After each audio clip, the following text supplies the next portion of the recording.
اللہ حفاظت فرمائے، اللہ حفاظت فرمائے۔ ابتدا میں میری تھوڑی سی وہ بات عرض کی تھی، وہ یہ کہ جب کسی جگہ کے مسلمان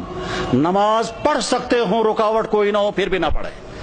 جب کسی جگہ کے مسلمان روزہ رکھ سکتے ہوں اور سستی کی وجہ سے روزے نہ رکھیں، جب کسی جگہ کے مسلمان زکوٰۃ دے سکتے ہوں پھر بھی نہ دیں، جب کسی جگہ کے مسلمان حرام کاموں سے بچ سکتے ہوں پھر بھی نہ بچیں، جب کسی جگہ کے مسلمان قرآن پڑھ سکتے ہوں پھر بھی قرآن کے ساتھ ان کا تعلق قائم نہ ہو، جب کسی جگہ کے مسلمان اپنی نبی کی ایک سنت پر عمل کر سکتے ہوں پھر بھی نہ کریں، تو اللہ تعالیٰ شانہ کی طرف سے کبھی خطرناک فیصلے آتے ہیں۔ وہ یہ کہ جب تم آزادی کے دور میں میرے دین پر عمل کر سکتے تھے پھر بھی تم نے عمل نہیں کیا، تو میں ایسے حالات لے آؤں گا کہ تم چاہو گے بھی عمل کرنا تو کر نہیں سکو گے۔ اس کی مثال نمبر 1 اندلس کی میں نے پیش کر دی تھی کہ اندلس میں 800 سال تک مسلمانوں کی حکومت رہی، اور بعد میں جب خرابیاں شروع ہو گئی تو وہ حالات آ گئے کہ اگر وہ قرآن پڑھنا چاہے تو نہیں پڑھ سکتے تھے، اپنی عورتوں کی عصمتیں بچانا چاہیں تو نہیں بچا سکتے تھے، بلکہ کیا ان کی تو جان بھی باقی نہیں رہی، اور وہاں کے مسلمان یا تو مارے گئے یا عیسائی بن گئے یا وہاں سے فرار ہو گئے، اور اس طرح سے 800 سال کا مسلم ملک جو اذانوں سے آباد تھا، وہ 800 سال کا مسلم ملک کفرستان بن گیا۔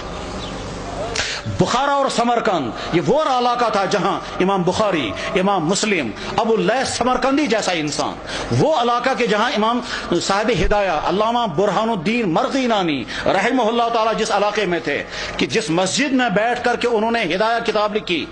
اور 13 سال لگے کتاب لکھتے ہوئے، اور 13 سال مسلسل انہیں روزہ رکھا، گھر والوں سے کھانا آتا تھا، وہ کھانا رکھ دیتے تھے، جب گھر والے واپس چلے جاتے تھے یہ کھانا کسی غریب کو کھلاتے تھے۔ 13 سال بیٹھ کر کے انہوں نے کتاب ہدایہ نام کی کتاب لکھی تھی، جو حدیث اور عقلی علوم کا مجموعہ ہے۔ علامہ انور شاہ صاحب کہا کرتے تھے، فرماتے تھے میں ہر کتاب کا جواب لکھ سکتا ہوں لیکن چند کتابوں کا جواب مجھ سے نہیں لکھا جا سکتا ہے، ان میں سے ایک کتاب ہدایہ بھی ہے۔ جس مسجد میں صاحب ہدایہ نے وہ کتاب لکھی تھی اس مسجد میں شراب کھانا چلتا ہے۔ غرض یہ کہ جب بخارا اور سمرقند جیسے علاقے میں وہ حالات آ گئے کہ وہاں قرآن رکھ نہیں سکتے، کلمہ پڑھ نہیں سکتے، مسجدوں میں تالے لگ گئے، تو اللہ تعالیٰ شانوں کو طاقت ہے، اگر غضبناک ہو جائیں تو ان علاقوں میں بھی یہی حال ہو سکتا ہے جن علاقوں میں مسلمانوں کو موقع ہے وہ اپنی دین پر چلیں۔ میرے بھائیوں، اس غلط فہمی میں مت رہیں کہ ہمارے لیے وہ حالات نہیں آ سکتے ہیں، ہماری پچھلی تاریخ میں ایسے حالات آ چکے ہیں۔ چنانچہ کشمیر کی پچھلی تاریخ میں ایک زمانہ ایسا آیا تھا جب سکھوں کا دور تھا، مسجدوں میں تالے لگے تھے، اور جو نماز پڑھنا چاہتا تھا اس نماز پڑھنا اس کی جسم سے کھال نکالی جاتی تھی سب لوگوں کے سامنے تاکہ باقی لوگ نماز نہ پڑھیں۔ سری نگر کی جامع مسجد میں گھوڑے باندھے گئے تھے، تمام مسجدیں مسمار کر دی گئی تھی، اس وقت لوگ نماز پڑھنا نہیں پڑھ سکتے تھے، یہ اذانیں بین ہو گئی تھی۔ جب کسی جگہ کے مسلمان اپنے دین کی ناقدری کرنے لگتے ہیں تو ایسے حالات آ سکتے ہیں، اور اس کی مثال اس بات کی مثال نہیں کہ مسلمانوں نے ناقدری کی، وہ تو ظلم ہے، لیکن مثال ہمارے سامنے ہے برما کے حالات، جہاں کی مسجدیں ختم، جہاں کے مدرسے ختم، جہاں کی داڑھیوں کے ایک بال کر کے نوچتے ہیں، جہاں علماء کو کھڑا کر کے اور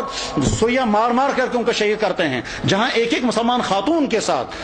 20 30 بلکہ 100 آدمی بدکاریاں کرتے ہیں اور کھلے عام کرتے ہیں، جہاں مسلمان عورتوں کو کھڑا کر کے آگ لگا کر جلا دیتے ہیں، جہاں مسلمان عورتوں کی گودوں کے اندر ان کے بچوں کو ذبح کر دیتے ہیں، اور ساری دنیا کے مسلمان دیکھ رہے ہیں مگر کوئی کچھ نہیں کر سکتا۔ جب ان مظلوم مسلمانوں کے لیے کوئی آواز نہیں اٹھا رہا ہے تو آپ بے فکر یہ مت رہیں ہمارے ساتھ اگر کبھی ایسا ہوا تو ساری دنیا کے مسلمان سرگرم ہو جائیں گے۔ آج کا مسلمان بے حس ہو چکا ہے، آج کا مسلمان دنیا کے حکمران، ان کے بیوروکریٹ، ان کے تمام ہائی کلاس طبقے وہ اپنی عیاشوں میں ڈوبے ہوئے ہیں، کسی سے کوئی امید نہیں ہے۔ اپنے دین پر جمنے کا فیصلہ کر کے اٹھیں،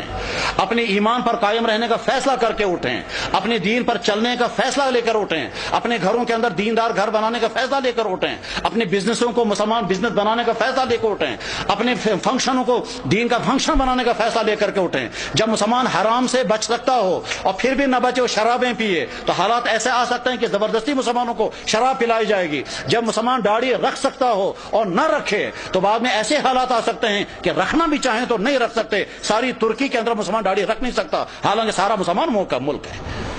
تو ایسے حالات آ سکتے ہیں، اس لیے اپنے دین کے ساتھ وفاداری کا فیصلہ کرو، ورنہ تو ایسا ہو سکتا ہے کہ اللہ جب تم میرے دین کے ساتھ وفاداری نہیں کرو گے تو میں تم پر ایسے حالات لا سکتا ہوں کہ تم چاہو گے بھی میرے دین پر عمل کرنا تو کر نہیں سکو گے۔ اللہ جل شانہ اس برے انجام سے ہم سب کی حفاظت فرمائے، ہمارے ان اکابرین کی حفاظت ہو، مدارس کی، مساجد کی، دین کے اور دینی اداروں کی، دین کے کام کرنے والوں کی اور دین پہ جننے والوں کی مدد فرمائے۔ وآخر دعوانا ان الحمد للہ رب العالمین برحمتک یا ارحم الراحمین، آمین۔